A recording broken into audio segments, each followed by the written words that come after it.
दोस्तों, मसौदा मंजूर होने के बाद उमर अयूब ने असम्बली में खड़े होकर एक ऐसी तकरीर की कि सबको चुप करा दिया। असम्बली में हम आपको उमर अयूब का वो तकरीर का हिस्सा सुनाते हैं। आगाज यहां से करूंगा कि बिलावल भुट्टो साहब ने तकरीबन 50 मिनट से जायद की स्पीच की, तो इतना ही टाइम बहैसियत लीडर ऑफ द ऑपोजिशन मेरा हक भी बनता है, क्योंकि ऑपोजिशन बेंचेस को अल्हम्दुलिल्लाह रब्बुल इज्जत ने ये इज्जत दी है और मेरी पार्टी ने और मेरे महबूब कायद वजीर आजम इमरान खान साहब ने ये इज्जत बख्शी। जनाब स्पीकर, आपकी तवज्जो चाहूंगा कि इस वक्त यहां पे जो ये मसवदा पेश किया गया कौमी असेंबली में, जो सेनेट से यहां पे ट्रांसमिट हुआ, तो इसको जब मैं देख रहा था तो मेरे जहन में एक ही चीज आ रही थी कि इसके ऊपर आपका सेक्रेटेरिएट जनाब स्पीकर एक जुमला लिख देता तो ज्यादा बेहतर था। और वो जुमला ये है जनाब स्पीकर, वोट को इज्जत दो से बूट को इज्जत दो तक का सफर, ये जुमला होना चाहिए था। ना चवला मारो। जनाब स्पीकर, यहां पे ऑर्डर इन द हाउस कर लें। जनाब स्पीकर, जो मैं बातें करूंगा वो तल्ख इनको लगेंगी, क्योंकि यहां पे इनको ये हिट करेंगी जरूर, क्योंकि ये सच बातें होंगी। यार लॉजिकली बात करो, ये क्या चवले मारो। और जरूर यहां पे जनाब स्पीकर मैं बात करूंगा कि इस वक्त ये हाउस, ये डेमोक्रेसी बाहर जाके एक बड़ा सा बैनर लिखते हैं, जमहूरियत फॉर सेल, रेट 1 अरब से 3 अरब रुपए फी MNA, वो भी यहां पे लिखते हैं। ये रेट जा रहा है जनाब स्पीकर, चवला मारो। और यहां पे जो जिन लोगों का शुक्रिया अदा किया जा रहा था, वहां पे जनाब स्पीकर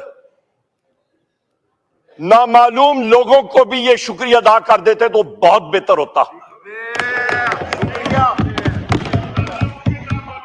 वो वीगो डालों को भी अप्रिशिएट कर लेते जनाब स्पीकर, जिनके जरिए हमारे 5 लोग हमारे जो हैं वो ज़दकोब करके यहां पे रखे हुए, कोई आपके ऊपर 4th फ्लोर पे रखे हुए हैं। उनको भी उन वीगो डालों का भी जरा शुक्रिया अदा कर लेते, बहुत अच्छा होता। शाहजोर ट्रक, जनाब स्पीकर, ये जो अमेंडमेंट का प्रोसेस है, ये सारे का सारा प्रोसेस जहां से शुरू हुआ, ये एक बदबूदार प्रोसेस है। और इस प्रोसेस का जहां से ये शुरू हुआ, उसकी भी जनाब स्पीकर मैं आपको इस वक्त बताता हूं, वो ओरिजिन्स क्या थे। वो प्रोसेस यहां से शुरू हुआ कि जी प्लीज बात कीजिए, आप कोई मसला नहीं, हम बात कीजिए। जनाब स्पीकर, यहां पे मैं बात कर रहा था इस बदबूदार प्रोसेस की। जहां से ये प्रोसेस शुरू हुआ जनाब स्पीकर, उस पे जरा नजरसानी करें और ये तारीख का हिस्सा होना चाहिए। ये प्रोसेस शुरू हुआ जनाब स्पीकर, जहां पे अदलिया पे ड्रोन हमला होना था। एक आजाद अदलिया को उसका गला घोटने का आज ये प्रोसेस जो है वो इख्तिताम पजीर हो रहा है। एक आजाद अदलिया को आप खत्म करने जा रहे हैं। ये वो प्रोसेस है, ये इसके मकासद थे, शुरू हुए थे, जो मौलाना फजलुर रहमान साहब ने अपनी तकरीर में भी बात की थी जलसे में, कि काला थैला था और काला सांप था बिल्कुल सही कहा था मौलाना फजलुर रहमान साहब ने। जनाब स्पीकर, यहां पे इस वक्त आप ये अंदाजा लगा लें, जो ये हुकूमत अपने आप को कहती है, ये हुकूमत दर हकीकत पाकिस्तान की अवाम की सही मानों में तर्जुमानी नहीं करती, क्योंकि ये एक चोरी शुदा मैंडेट फॉर्म 47 लेके यहां पे बैठे हुए हैं। इस मैंडेट को पाकिस्तान की अवाम तस्लीम ही नहीं करती। जिन लोगों ने 1.5 लाख पौने 2 लाख वोट लिया था, सुबह उठे 9 फरवरी को उनको हरा दिया। जो लोग लाइटें बंद करके सो गए थे, सुबह उठे वो जीते हुए थे। ये वो लोग हैं जनाब स्पीकर, जो कि ये आईनी तरमीम 26वीं लेके आए थे। ये इनके हालात थे। दूसरी बात मैं करूं जनाब स्पीकर, कि जिस वक्त इसी हाउस पे, इसी डेस्क से मैं बैसियत ऑपोजिशन लीडर उठा और मैंने कहा जनाब स्पीकर स्पेशल कमेटी बनाएं, किस लिए कि एमएनएस के राइट्स और प्रिविलेजेस का तयन करें। हम लोग वजीर आजम इमरान खान साहब से अडयाला जेल में मिलने जाते हैं, वहां पे प्रिविलेजेस हमारे इस्तेकाक मजरू होता है। आपको मैंने खत लिखा, आपने उसको वापस किया, आपने कॉल को डिफाइन किया, आपने वहां से मुझे वापस उस खत पे लिखा और आपने कहा जी कि ये नहीं हो सकता। इसी जगह पे मैंने उठ के कहा जनाब स्पीकर आप स्पेशल कमेटी बनाएं, आपके पावर्स में है कि एमएनएस के राइट्स और प्रिविलेजेस हम हो या ना हो, आइन और कानून का हिस्सा होना चाहिए। उसके बाद इसी पार्लियामेंट में आपके वीगो डाले आए, आपके इंटेलिजेंस एजेंसीज के लोग आए, इसी पार्लियामेंट में हमारे एमएनएस को उन्होंने जदकोब किया, इसी पार्लियामेंट के प्रीसेंट से उनको घसीट के ले गए, इसी पार्लियामेंट की बेतौकीरी हुई, इसी पार्लियामेंट की तजलील हुई, इसी पार्लियामेंट को नीचे किया गया, इसी पार्लियामेंट को कमजोर किया। और जनाब स्पीकर, उसके बाद आपने वो स्पेशल कमेटी बनाई। उस स्पेशल कमेटी में आयल के दोनों अतराफ के लोग आए, पर उस कमेटी को जो टर्म्स ऑफ प्रेफरेंस थी, कानूनदान हमारे यहां पे बैठे, हमारे माहिर हैं कानूनदान के, वो यहां पे बैठे हुए हैं। जब बात होती है लोग कहते हैं जी फ्रेमर्स ऑफ द कॉन्स्टिट्यूशन ने क्या कहा, वो सोच क्या थी जिसकी वजह से आपने कानून बनाया। उस स्पेशल कमेटी की सोच ये थी, उसकी बुनियाद थी जनाब स्पीकर, कि आप तयन करें rights and responsibilities members of parliament का। उस स्पेशल कमेटी के को हेड किया साईं खुर्शीद शाह साहब ने, उनकी हम इज्जत करते हैं, बुजुर्ग सियासतदान है, पर उस कमेटी को मिसयूज किया। उस कमेटी का जो असल मकसद था वो पूरा नहीं इस्तेमाल किया गया। उस कमेटी को इस चीज के लिए इस्तेमाल किया गया कि ये कॉन्स्टिट्यूशनल अमेंडमेंट्स का मसवदा वहां पे प्रेजेंट हुआ। इन कॉन्स्टिट्यूशनल अमेंडमेंट्स का मसवदा जनाब स्पीकर जाना चाहिए था आपके standing committee on law and justice, जो उसका सही घर था। पर किसको क्या परवाह इस वक्त, क्योंकि यहां पे इनके पीछे हवलदार भुट्टा साहब लगे हुए थे छड़ी लेके कि करो और करो। और आज देखें इस वक्त टाइम देखें, रात के 1:09 हो चुके हैं और फजर की नमाजें, मेरा ख्याल है फजर की नमाज हम लोग इधर ही पढ़ेंगे। Why the undue haste जनाब स्पीकर? तब तक तो शायद मैं जाग ना सकूं। चलें जनाब स्पीकर, सो के फिर फजर आप adjourn कर दें, बेहतर है प्रोरोग कर दें। बात करें, मैंने जिस तरह कहा था ना, एक एक मेंबर को दूंगा जी। आप जनाब स्पीकर यहां पे मैं आपकी इजाजत के साथ मैं कंटिन्यू करता हूं कि यहां पे क्या जल्दी थी कि आपके जनाब स्पीकर इतने जल्दी तेजगाम आपने लगाई हुई है कि हर सूरत में इसको 21 तारीख हो गई है, रात के 1:10। ये कल के लिए 22 तारीख पे क्यों नहीं जा सकता था? ये 31 अक्टूबर को क्यों नहीं हो सकता था? क्या ये मनी बिल है? ये अमेंडमेंट आज नहीं पास होती फर्ज माल, या 31 को आप पास कर लेते, क्या लोगों की तनख्वाहें बंद हो जाती? क्या सेक्रेटरी साहब के और अमले की तनख्वाहें बंद हो जाती? क्या मुल्क जो है वो सीज हो जाता? क्या पाकिस्तान में ट्रेनें ना चलती? क्या पीआई के जहाज ना चलते जो थोड़े बहुत चल भी रहे? जनाब स्पीकर, उसमें अनहोली हेस्ट क्या थी? उसके ऊपर कोई आता नहीं है। 10 स्पेशल कमिटीज के इजलास हुए, तकरीबन मेरा ख्याल है 70% मैंने अटेंड किए होंगे। वहां पे एक इजलास में लॉ मिनिस्टर साहब से पूछा गया, और यह भी मैं बता दूं, उन इजलास में बैठ के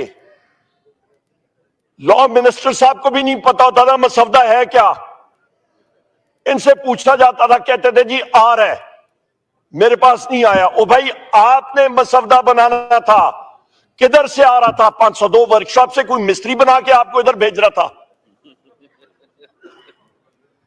वो मिस्त्री साहब जो है 502 वर्कशॉप के, उन्होंने कोई पेच पाने के साथ ये मसवदा आपके लिए बना के भेजा है, असेंबली करके तो रंग रोगन और पेंट पॉलिश पुलिश आपने यहां पे कर दिया है और उसको आपने यहां पे कर दी है, तो हम लोग मान लेते हैं, ठीक है भाई। पर दर हकीकत इनके जो अजाइम थे वो सामने थे कि जुडिशरी को खत्म करो। उसके बाद मैं जनाब स्पीकर यहां पे आता हूं कि इस सारे प्रोसेस में जिस तरह हमारे मेंबरान को ज़द-ओ-कोब किया गया, मैं जरा आपको नाम लेके देता हूं। हमारे जनाब स्पीकर चौधरी इलियास साहब, उस्मान अली इधर आपके, इनको अगवा बराए तावान या अगवा करके फोर्स डिसअपियर्ड पर्सन करके इनको आज पैराशूट करके इधर लेके आ गए। और ये वो अशखास हैं जिनको वोट पड़ा है एक शख्स के नाम पे, वजीर आजम इमरान खान के नाम पे, इनका खर्चा भी कोई नहीं हुआ। उस टिकट के नाम पे इनके हल्की की अवाम ने इनको वोट दिया। मुबारक ज़ेब, इनका भाई पीटीआई का वर्कर था। मुबारक ज़ेब यहां पे बैठा हुआ है, इसको इन्फोर्स डिसअपियर्ड पर्सन करके आज इसको नमूदार किए। जनाब ज़हूर कुरैशी को इनका कोल्ड स्टोरेज का प्लांट था, बंद कराया गया, गैब कराया गया, इन्फोर्स डिसअपियर्ड पर्सन डिक्लेयर करके आज उसको नमूदार कराया है। आपके औरंगजेब खिची को इन्फोर्स डिसअपियर्ड पर्सन बनाया गया। आपके रियाज फतियाना साहब पे प्रेशर डाला गया, जैन कुरैशी साहब, मकदार हुसैन साहब, ये सारे के सारे, ब्रिगेडियर घुमन साहब को कई अरसे तक इन्फोर्स डिसअपियर्ड पर्सन बनाया गया। जनाब स्पीकर, इन लोगों को क्यों आपने ये किया? आदिल बाज़ई साहब एमएनए है, उनके प्लाजा 1 अरब रुपए का प्लाजा क्वेटा में मस्मार कर दिया है। उसके घर के सामने कल मशीनरी पहुंची हुई थी क्वेटा में उसको मस्मार करने के लिए, आज उसके दूसरे प्लाजे के सामने मशीनरी गई है मस्मार करने के लिए। कॉलें आती हैं नामालूम अफराद की, इंटेलिजेंस एजेंसी के लोगों की, धमकाया जाता है लोगों को। जनाब स्पीकर, हमारे एक साथी के बेटे को अगवा किया गया, उसके नाखून निकाले गए और लाइव वीडियो कॉल पे उसकी वालिदा को सुनाया गया। उसके ये छाती के स्किन को प्लास के साथ निकाल उसको खींचते थे, चीखें उसकी वालिदा को सुनाई जाती थी। इस तरह का था टॉर्चर कोई प्रिजनर ऑफ वॉर के साथ नहीं करता। इस तरह का टॉर्चर कोई अपने सख्त से सख्त दुश्मन के साथ, प्रिजनर ऑफ वॉर के साथ नहीं करता। जैन कुरैशी साहब की अहलिया को रात को 11:35 पे उठाया गया, गन पॉइंट पे उनको निकाला गया गाड़ी से, उनको अबडक्ट किया गया और सेफ हाउस में लेके गए। जी, लाहौर में मोहसिन नकवी के घर के बिल्कुल सामने से मैंने आपको फोन किया जनाब स्पीकर, और यहां पे इसी फ्लोर ऑफ द हाउस से मैंने आपको अप्रिशिएट किया क्योंकि आपने कहा था कि वो हमारी बेटी है। आपने आईजी पंजाब को फोन किया, वो टाउट शख्स है डॉक्टर उस्मान। ये लफ्ज मैं एक्सपंज कर रहा हूं। आपने जनाब स्पीकर, आपने उसके साथ बात की और उसने डिनाई किया, या सीसीपीओ ने डिनाई किया, और मैंने आपसे यही बात की जनाब स्पीकर के झूठ बोल रहे। 2:30 बजे रात को जैन कुरैशी साहब की अहलिया वापस घर आई। फजर के टाइम पे आपने मुझे मैसेज किया कि वो वापस आ गई, और मैंने आपका शुक्रिया अदा किया। ये वो हकायक हैं जिनसे कोई आदमी आंखें नहीं चुरा सकता। सादुल्लाह बलोच साहब के साथ क्या हुआ जनाब स्पीकर, जिस तरह उनको टॉर्चर किया गया।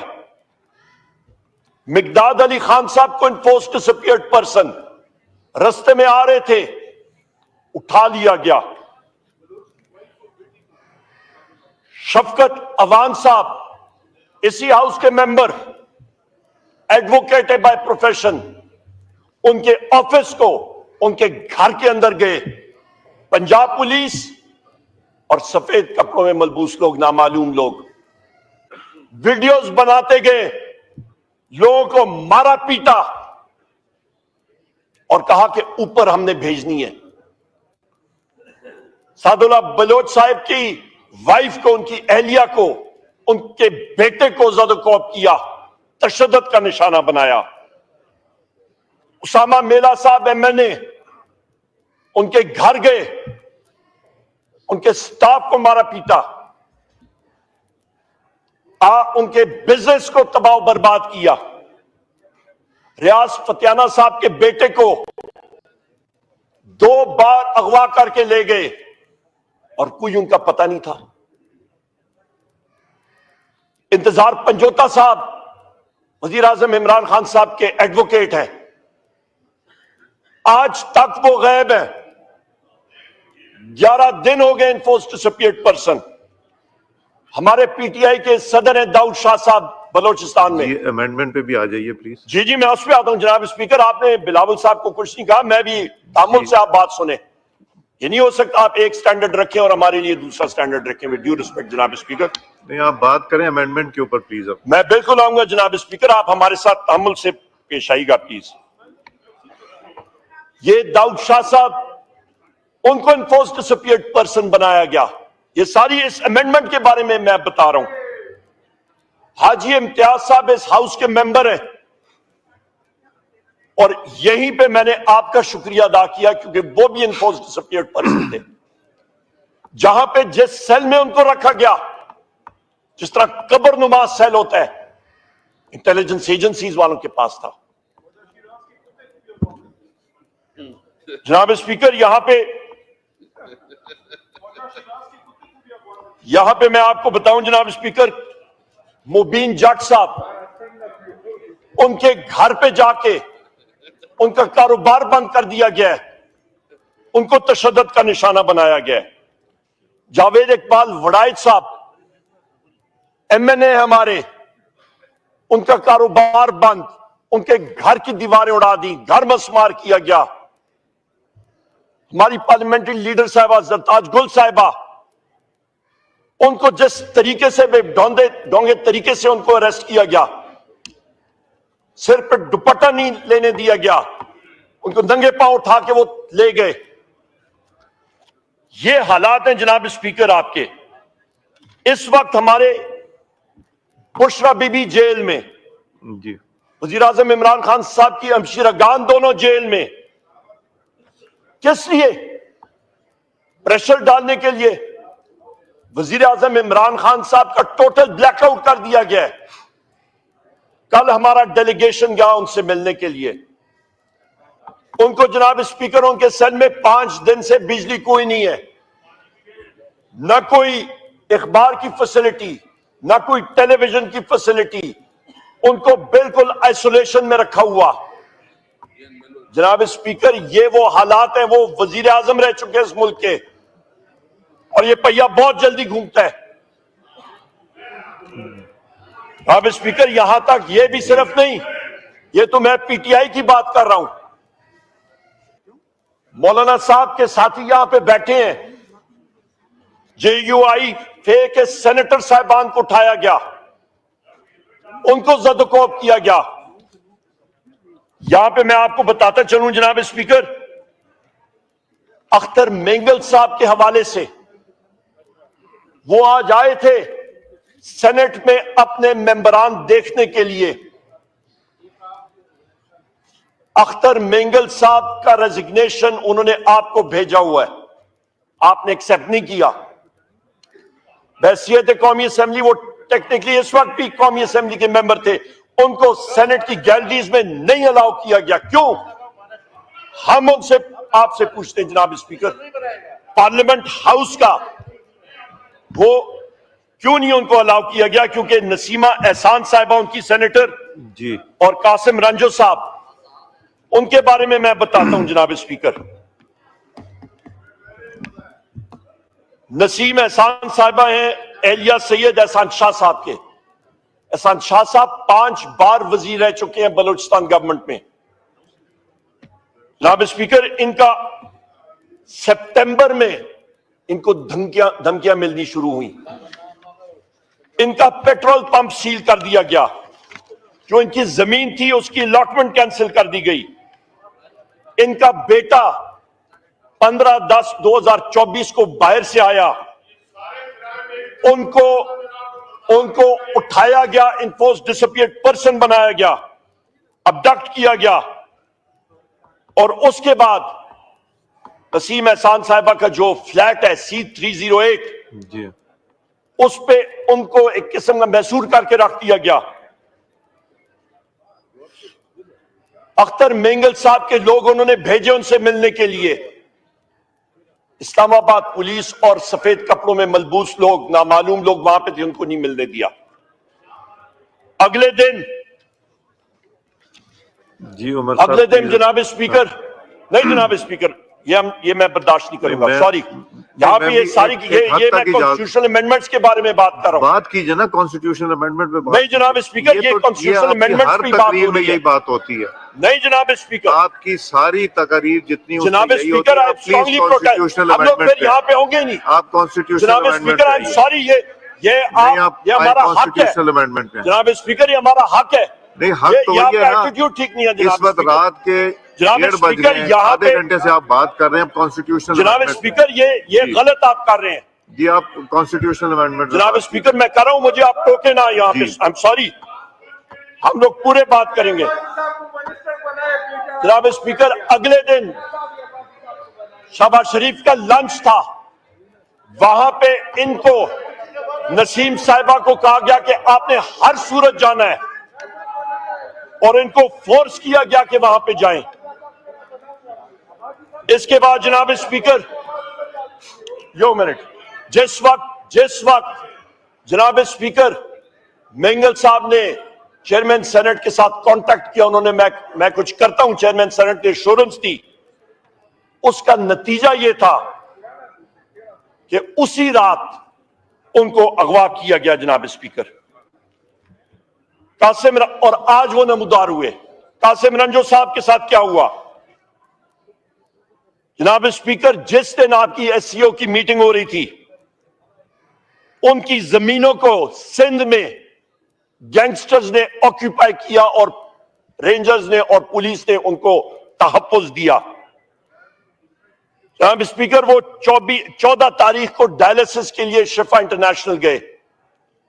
सुबह 7 बजे, 8 बजे उनके बेटे ने कॉल की कि उनको अबडक्ट कर लिया गया है और पुलिस की गाड़ियां और मोबाइल्स आए हैं 2 गाड़ियों में और साथ 4 नामालूम अशखास थे और उनको ले गए। उनको और उनके बेटे को, मैं खुद वही सोच रहा हूँ, आईनी तरमीम पे तो बात ही नहीं कर रहे। जनाब स्पीकर, ये वो रुदाद है। जी हाँ।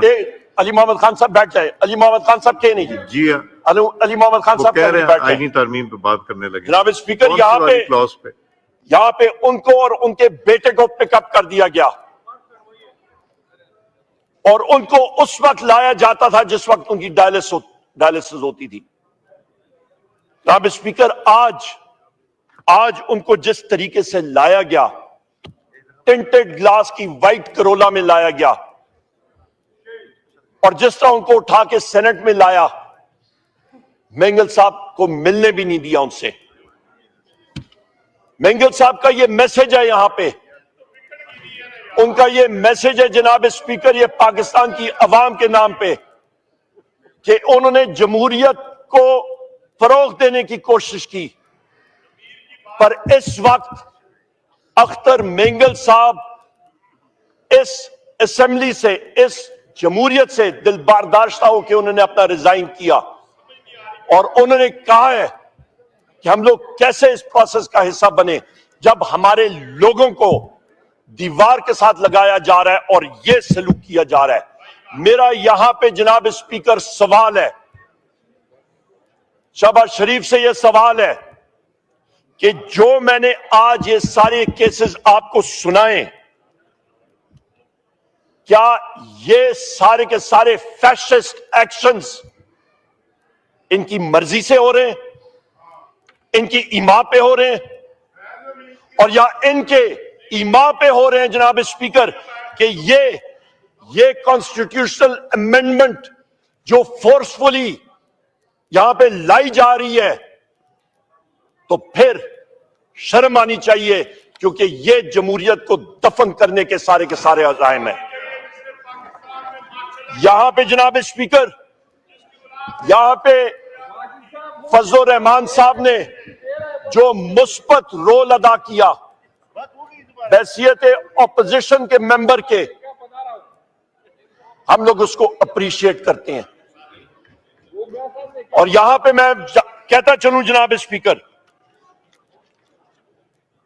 कि हमारे मेंबर, मेरे पीछे यहां पे शरफ अफजल खान मरवत साहब बैठे हुए हैं, इनके घर को मस्मार किया गया, इनके खिलाफ FIRs हैं। हम सब के खिलाफ एक नहीं, 2 नहीं, मुतअद्दद FIRs हैं। और वो किस लिए? लोगों को कॉलें आती हैं कि आप इस मसवदे को सपोर्ट करें। KP हाउस पे इस्लामाबाद पुलिस और रेंजर्स आती है, वो किस कानून के तहत जनाब स्पीकर? आपने तो धज्जियां उड़ा दी, आपने वफाक को कमजोर करके रख दिया। और किस लिए? वो कहते हैं कि अपने आधे पाव गोश्त के लिए आपने पूरी भैंस ज़बह कर दी। ये तो वो मिसाल है कि सिर्फ इस 26th अमेंडमेंट के लिए, इसके लिए आप ये ज़बह कर रहे हैं जमहूरियत को इसलिए आप खत्म कर रहे हैं। जनाब स्पीकर, हमने अपने MNAs को ये डायरेक्शन दी हुई है कि आपने इस प्रोसेस का हिस्सा नहीं बनना, और वो डायरेक्शंस उन्होंने या वायलेट की, उनके खिलाफ जो कानूनी कार्रवाई है वो मंतकी इंजाम तक पहुंचाई जाएगी। इस प्रोसेस का, क्योंकि हमारा ये नजरिया है, ये हमारा एक कैलकुलेटेड ओपिनियन भी है और बिलीफ भी है कि ये गवर्नमेंट इस लायक नहीं कि वो ये कॉन्स्टिट्यूशनल अमेंडमेंट्स यहां पे लाए। हम लोग इन कॉन्स्टिट्यूशनल अमेंडमेंट्स का हिस्सा बिल्कुल नहीं बनेंगे जनाब स्पीकर। ये कॉन्स्टिट्यूशनल अमेंडमेंट्स जनाब स्पीकर इस वफाक को कमजोर करने की इलामत होंगी। इस कॉन्स्टिट्यूशनल अमेंडमेंट्स के साथ हम बैसियत पाकिस्तान तहरीक इंसाफ और सुन्नी इत्तेहाद काउंसिल के मेंबरान और अचकजई साहब और हमारे MWM के साथी हम लोग इत्तेफाक नहीं कर पाएंगे। हम लोग जनाब स्पीकर आपसे गुजारिश करेंगे, आपसे डिमांड करेंगे कि खुदारा आपने स्टैंड लेना है। बैसियत स्पीकर अपने हाउस के मेंबर्स के लिए कि यहां पे जो हमारे लोग फोर्सफुली अबडक्ट हुए थे और आज एकदम नमूदार हो रहे हैं, उनको इस प्रोसेस का हिस्सा नहीं होना चाहिए। और जो यहां पे आपके 4th फ्लोर के चेंबर्स में या इस असेंबली के प्रीसेंट्स में हमारे जो अबडक्टेड मेंबर्स हैं उनको रिहा किया जाए और वापस अपनी सीटों पे जो ये हमारे मेंबर्स बैठे हुए हैं आपके ट्रेजरी बेंचेस पे, इनको वापस अपनी सीटों पे यहां के आप आके बिठाएं। जनाब स्पीकर, यहां पे मैं ये भी बात करूंगा कि गुज़िश्ता कल, अभी तो एक दिन और आगे हो गई, बल्कि कल 19 और 20 तारीख की रात को यहीं पे डिप्टी स्पीकर साहब प्रिजाइड कर रहे थे। 11:55 पे तिलावत कुरान शरीफ शुरू हुई, तो यहां पे इतनी जल्दी थी, अनहोली हेस्ट था कि आपके अमले के सार्जेंट एट आर्म्स मौलाना साहब को चेटें दे रहे थे कि तिलावत शॉर्ट करें। जनाब स्पीकर, मैंने कभी जिंदगी में ऐसे चीजें नहीं देखी। जिस वक्त नात शरीफ नबी करीम मोहम्मद सल्लल्लाहु अलैहि वसल्लम की शान में यहां पे मौलाना साहब पेश कर रहे थे, उनको 2 बार 3 बार सार्जेंट एट आर्म्स और उनका अमला आके चट्टें दे रहा था कि आप जल्दी करें। ठीक जनाब स्पीकर, ये कहां का, यहां पे हम लोग अपने आप को कहते हैं इस्लामी जमहूरिया पाकिस्तान, पर जिस वक्त अमाल आते हैं जी, तो फिर ये हरकत होती हैं कि जिस वक्त तिलावत हो रही होती है तो चिट्टें दे रही होती है कि जल्दी करें, नात पेश हो रही होती है कहते हैं जल्दी करें। जिस वक्त ये तरामीम आ रही होती है तो फिर अनड्यूली हेस्ट के बारे में बात कर रहे होते हैं। जनाब स्पीकर, ऑपोजिशन के साथी यहां पे हम लोग जितने भी हैं, हम लोग कम से कम तारीख में सुर्खरू होंगे। और ये लोग जो हुकूमती बेंचेस में बैठे हैं, जिन्होंने इस कॉन्स्टिट्यूशनल अमेंडमेंट को जन्म दिया, जिन्होंने इसको फरोग दिया, अपने नापाक अजाइम के लिए, तारीख इनको कोई अच्छे अल्फाज में याद नहीं करेगी। जी, थैंक यू। तारीख इनको ये याद करेगी कि ये वो लोग हैं जिन्होंने जमहूरियत को दफन किया। तारीख इनको याद करेगी कि ये वो लोग हैं जिन्होंने माइक खोले हुए मैंडेट के ऊपर पाकिस्तान की अवाम के ऊपर एक और कातलाना जर्ब मारा।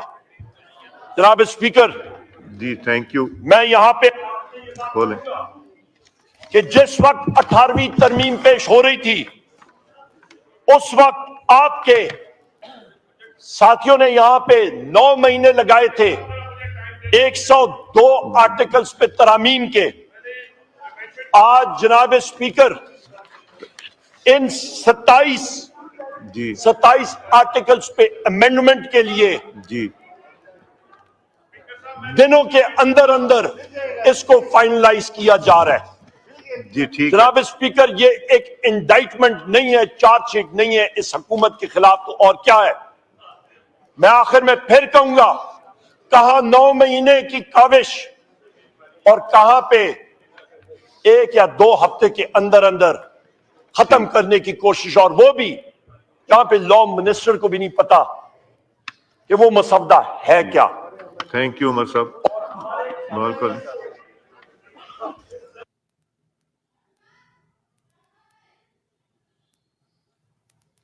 जी,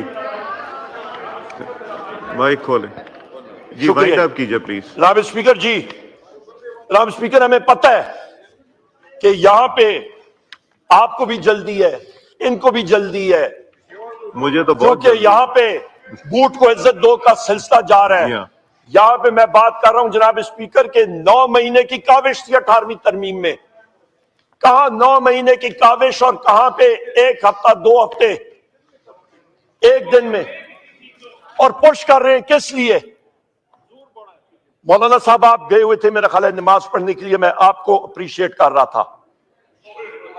और यहां पे जनाब स्पीकर, और यहां पे हम लोग, ये गवर्नमेंट वालों ने बहुत कोशिश की कि ऑपोजिशन के दरमियान कोई खलीज आए, पर इंशाअल्लाह ताला जनाब स्पीकर ये तारीख याद करेगी। ठीक है जी। ऑपोजिशन की जी। पार्टियां मजीद मजबूत होंगी और ये अजाइम इंशाअल्लाह ताला ये खत्म होंगे, ठीक और ये जमहूरियत हमारी काविशों के जरिए, इस जी वजीर आजम इमरान खान साहब की काविशों के जरिए पाकिस्तान में मजबूत होगी, ना कि इस हुकूमती इत्तेहाद के जरिए। बहुत बहुत थैंक यू जी। ख्वाजा आसिफ साहब,